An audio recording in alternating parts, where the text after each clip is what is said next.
Hey guys, I'm Pixel Dan, and this is a review of the Star Wars Clone Wars Obi-Wan Kenobi. I've been pretty impressed with the Clone Wars figures from Hasbro so far, so let's go ahead and take a look at one of the main characters, Obi-Wan Kenobi, to find out if he's just as good as some of the other ones I've already taken a look at. Obi-Wan Kenobi comes on that standard Clone Wars blister card packaging featuring an image of Darth Maul up at the top and a blister bubble that fully showcases the figure within.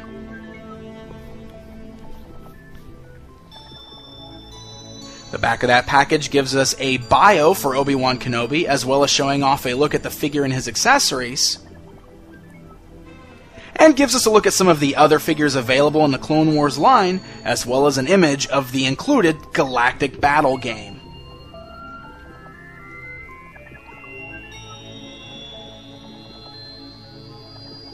So taking a look at Obi-Wan Kenobi outside of the package, I can say that just like with all the other figures I've looked at so far in this line, Hasbro has once again done a pretty fantastic job of capturing the likeness of the character from the Clone Wars animated series.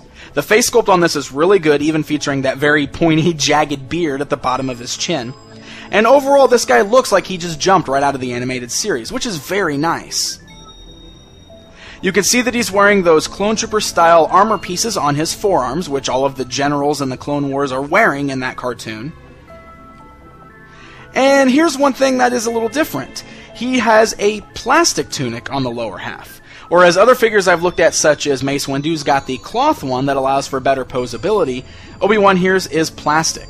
Now I will say that I think the plastic one does look a lot better than the cloth ones. That's my personal opinion on that. But I will say that it does hinder his articulation in the legs just a bit. So, speaking of articulation, let's take a look at what this figure has. His head is on a ball joint, allowing for a full range of motion there. He has ball-like joints at the shoulders, swivels right above the elbow, as well as a regular elbow bend. However, there is no wrist twists. He has standard waist cut articulation. His thighs only have the forward-backward movement, so they can't really hinge and split outwards. And like I said, that tunic does get in the way just a little bit. He has swivels above the knees as well as a standard knee joint, and then no other articulation underneath that. So, Obi-Wan Kenobi doesn't feature as much articulation as some of the other figures I've looked at, like Mace Windu. He's lacking wrist swivels, he's lacking the hinge joints at the thighs, and he's completely lacking any kind of ankle or swivel articulation below the knee.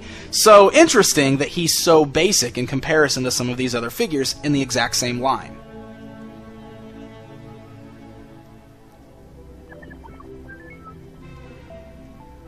Now, as far as accessories go, he does come with his standard blue lightsaber. He's really only able to hold it well in his right hand, as that's the hand sculpted for holding it. The left hand is more in the Jedi mind trick type motion, which is really cool looking for posing, but you're not going to be able to get a lot of really great two-handed poses out of this, especially since he doesn't have the swivels in the wrist. It's just not going to work well. I will say that I like the paint job quite a bit on the hilt of the lightsaber because it's got a very metallic silver shine to it.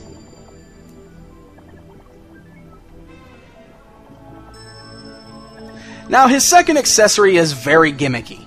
This Obi-Wan Kenobi action figure was touted as having climbing action on the blister card. So he includes this white backpack type thing, and it's got a brown belt that you can strap over his head there. It sits on his shoulders, and then you can clip it around his waist there. And what it's got is it's got this little pulley system in it, so you can see a string running through the back, and there's a little black handle on the bottom, and what looks like a missile type thing on the top. So this is one of those figures where you just pull the string through, and the pulley system inside allows Obi-Wan to climb up the string. It's not a very long string, so he's not going to climb very far, and like I said, it's very gimmicky, and I assume that collectors will probably just throw this off to the side, but it is a fun little accessory, and I think the kids that buy this line will get a kick out of it.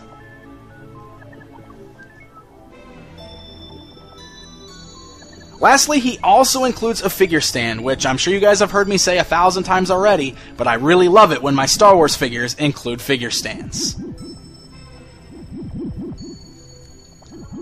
Now, of course, he does come with that Galactic Battle Game that I talked about briefly earlier. All of the Clone Wars figures in this line come with the Galactic Battle Game, which includes one card that's full of stats and one single die. Now, this is so that you can play a Galactic Battle Game with your friends and all of these action figures. Since this is included in addition to all of the accessories, I do think it's a really cool inclusion, especially for the kids that are planning to buy these. So there you go, guys. There's a look at the Clone Wars Obi-Wan Kenobi. While the figure features a pretty great sculpt that's accurate to the cartoon, I will say that the severe lack of articulation, especially in comparison to some of the other figures in the exact same line, is a bit disappointing.